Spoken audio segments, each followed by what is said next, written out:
देवळा तालुक्यातील वाखारी येथे एका तरुण विवाहित महिलेने आपल्या 2 लहान मुलींसह विहिरीत उडी घेऊन आत्महत्या केल्याची घटना घडली आहे। या घटनेची माहिती मिळताच पोलीस निरीक्षक सार्थक नेहते यांनी घटनास्थळी धाव घेत रात्री उशिरापर्यंत मृतदेह विहिरीतून बाहेर काढण्याचे काम सुरू होते। या घटनेने वाखारीसह संपूर्ण तालुक्यात हळहळ व्यक्त करण्यात येत आहे।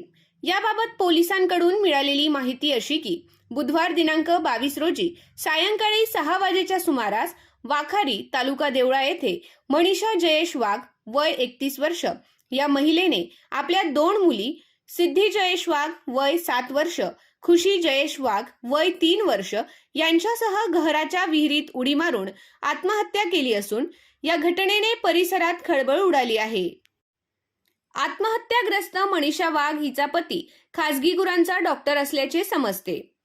तिने आपल्या दोन्ही पोटच्या मुलींना सोबत घेऊन घराच्या विहिरीत उडी घेऊन आत्महत्या केली आहे। विहीर साधारण 75 फूट खोल असून तसेच विहिरीत जवळपास 40 फूट पाणी असल्याने मृतदेह शोधण्यासाठी मालेगावहून पथक पाचारण करण्यात आले आहे। घटनास्थळी आजूबाजूच्या रहिवाशांनी धाव घेतली असून या घटनेचे नेमके कारण समजू शकले नाही।